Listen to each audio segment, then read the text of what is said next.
उन्होंने कहा मुक़तदरा दरवाजे खोले, बात आगे बढ़े। राजा साहब ने जहाँ गुफ्तगू कंप्लीट की, मुक़तदरा के साथ ये गुफ्तगू करे बगैर ये मसले हल नहीं होने। ये रियलिटी है, चाहे आप इसको जो मर्जी कहें। कैसे होगा ये? इसमें देखें, हमारे इस मुल्क के अंदर और पॉलिटिकल पार्टीज के अंदर पोलराइजेशन वो इस वक्त पीक पे है। मैं समझता हूं कि ये जो टेक्निकल नॉकआउट की बातें हैं ना, वो कोई भी पॉलिटिकल पार्टी हो, चूंकि मैं मेरिट की बात कर रहा हूं, उसके कॉन्सिक्वेंसेस को ज़हन में जरूर रखें। इसलिए कि इस मुल्क की इस वक्त जो मौजूदा सूरत हाल है, इसमें महंगाई, यहाँ पे लॉलेसनेस, यहाँ पे रूल ऑफ लॉ की कमी, application of law, implementation of rules and everything and supremacy of constitution, ये सारी चीज़ें लैकिंग हैं। और इस वक्त आवाम का एक ही बुनियादी मसला है, वो महंगाई और गुर्बत है, सर्वाइवल है, जिंदा कैसे। मैं ये कह रहा हूँ, जब आवाम इस नेज पे पहुंच चुकी है और आप इस मुल्क के अंदर एक ऐसा दोबारा से कोई काम खुल जाता है, तो फिर मैं समझता हूँ कि पॉलिटिकल पार्टीज के हाथ से गेम निकल जाएगी। इसको बड़ा केयरफुली देख के सोच समझ के कोई भी स्टेप लेना है। देखिए, अगर आज इस मुल्क के अंदर जमहूरियत से भी लोग तंग आ गए तो फिर किधर जाएंगे? वो है ना एक पंजाबी का शेर मुनीर न्याजी का, कुछ उंज भी राम औखियां सन, कुछ गल विच गम दा तौक भी सी, कुछ शहर दे लोग भी जालम सन, कुछ सानू मरण दा शौक भी सी। तो मैं समझता हूं कि तमाम पॉलिटिकल स्टेक होल्डर, तमाम पॉलिटिकल पार्टी, उनको मैच्योरिटी का, जिम्मेदारी का एहसास करना है और इस मुल्क का और इस कौम का सोचना है कि हम क्या करने जा रहे हैं, इसके कॉन्सिक्वेंसेस क्या होंगे। खुदा नहीं खास्ता हालात कोई चिंगारी देखे, ये नहीं करते, कोई थर्ड पार्टी इसमें अपना रोल प्ले कर जाती तो where they will stand. Azma Bibi, जो इन्होंने मुनीर न्याजी का वो किताब पढ़ा है ना, उस नज़म का जो आगाज़ होता है, वो पहला उसका मिसरा है कि किसदा दोष सी किसदा नहीं, ये गला उन करंदियाँ नहीं, वेले लंघे तौबा वाले राता हो के भरंदियाँ नहीं। तो ये हमारी पॉलिटिकल लीडरशिप के लिए भी एक लेसन होना चाहिए कि वो दोष किसका था उसको छोड़ के आगे हल की तरफ भी तो तवज्जो दे दें। अब बहुत कुछ पाकिस्तान के साथ हो गया, हमें इससे निकलना भी है। देखिए मलिक साहब, पहले तो ये जो इकोनॉमी की जहाँ बात की जाती है, इकोनॉमी कभी भी पॉलिटिकल स्टेबिलिटी के बगैर आगे नहीं बढ़ सकती। जब जब इमरान खान साहब को अनड्यू किस्म के फेवर्स मिले हैं ना, उसके बाद से स्टॉक एक्सचेंज की हालत देख लें, जो अच्छी खासी 82 पे चली गई थी, उसके बाद से वो गिर रही है। और ये जो पॉलिटिकल अनस्टेबिलिटी जो पैदा करने की कोशिश की जा रही है, उसके कॉन्सिक्वेंसेज आप देख रहे हैं। इकॉनमी में भी और भी आएंगे, अभी और भी बास तो नहीं आएंगे। मुझे ये समझ में नहीं आता कि इनको माफ़ कर दें और इनकी मासूमियत मजलूमियत पे ईमान ले आए, तो फिर ये राज सबके लिए खुलना चाहिए। ये फिर जो है ये सबके लिए जायज़ होगा आने वाले वक्तों में कि कोई बात नहीं, आप घुसें फौजी तनसीबात के अंदर, आप जाकर शोधा के मुजस्मे गिराएं, आप जहाज़ों को आग लगाएं, उसके बाद कोई बात नहीं, माफ़ी तो मिल जाएगी ना। ये कौन सी बड़ी बात है? ये अजीब बात। और हमें वो लोग, ये मुझे कॉन्ट्रडिक्शन आज तक समझ में नहीं आई। एक तरफ हमें आइन और कानून की बात करनी है, एक तरफ हमें बहुत ख्याल है इस मुल्क का। मैंने कोई बात सियाको सबाक से हट के नहीं की राजा साहब।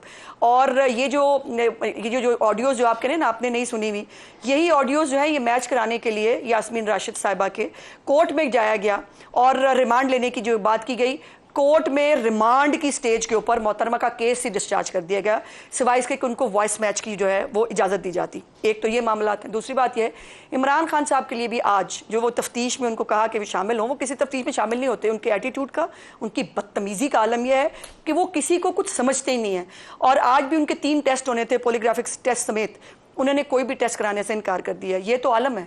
मुझे ये बताइए कि फिर ये एक दफ़ा तय कर लेते हैं कि एक तो वो मुल्क जो हमें कैपिटल हिल पे हमला हो तो अपने लोगों को वो जो है मिनटों में सालों की सजा दे दें कि हमें वो भाषण पढ़ाते हैं, इमरान खान को माफ कर दें। इमरान का क्योंकि जो वो कह रहे हैं, जो वो तफ्तीश में उनको शामिल किया जा रहा है, वो पॉलीग्राफिक टेस्ट मुल्ज़िमान का होता नहीं है। क्या कानून के अंदर प्रोविजन नहीं है कि वो आसमान से उतरे हुए अवतार हैं? जैसे उनको देसी घी में पके हुए मटन और वो मिलते हैं, इसी तरह ये भी उनको छुट्टी मिलनी चाहिए। उनकी हज़ारों की तादाद से उनकी मुलाकातें हो रही हैं। दूसरा वो कहते हैं मैं कैद तन्हाई में रहता हूँ। सारे लोग जेल में तन्हाई में रहते हैं जी भाई, वहाँ पे बारात लेके तो कोई जाता नहीं है। लेकिन बात यह है कि फिर तय कर लें इस मुल्क के अंदर जो ट्रीटमेंट इनके साथ हो रहा है वो कल सबके लिए जायज़ होगा। और ये खुली छुट्टी आप दे दें कि पॉलिटिकल पार्टी की आड़ में दहशतगर्दी कर सकती है। अगर GHQ के ऊपर तालिबान ने हमला किया था तो वो भी फिर जस्टिफाइड है। वो भी GHQ पे हमला था ना, ये भी GHQ पे हमला था। इनके अपने ऑफिस होल्डर्स जो है, मुझे ये बताइए हसन न्याजी जो है वो किसका रिश्तेदार है, मेरा या आपका? वो जो पेंट लेके लहरा रहा था वो भी सियाको सबाक से अलग बात कर रही हूं मैं। वो जो तकरीर फरमाई थी उसने नाप ले रहा था, वो तो शफाफियत के साथ मैं सजा सियाको से अलग बता रही हूँ। लेकिन अगर ये सारा कुछ सफाया हो गया ना अज़मा, तो पाकिस्तान का बहुत खसारा है। आखिरी मिनट है राजा साहब, क्लोजिंग रिमार्क्स, आखिरी लास्ट मिनट है, सिर्फ 1 मिनट में।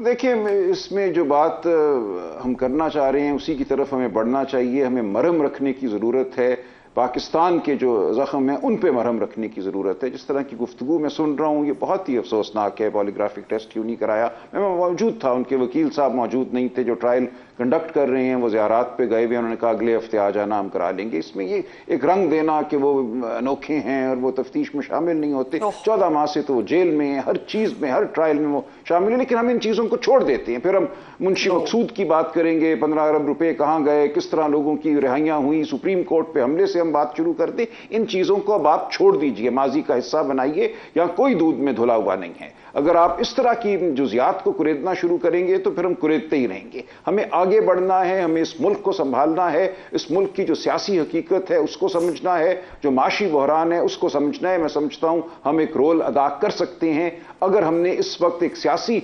फायदे के लिए इस किस्म की गुफ्तगू जारी रखी और इस किस्म के इक़दामात उठाए जिनका जिक्र हो रहा है। पार्टी को बैन कर दो, इसको सजाए मौत दे दो, इस पर बगावत का इल्ज़ाम लगा दो, तो ये मुल्क अबतरी की तरफ ही जाएगा, हम कहीं आगे नहीं बढ़ सकेंगे। जरूरत है मैच्योर बुर्दबार लोगों की। राजा साहब, रियासत अली आज़ाद साहब, बहुत शुक्रिया। आज के लिए इतना ही, इजाजत दीजिए। अल्लाह हाफिज।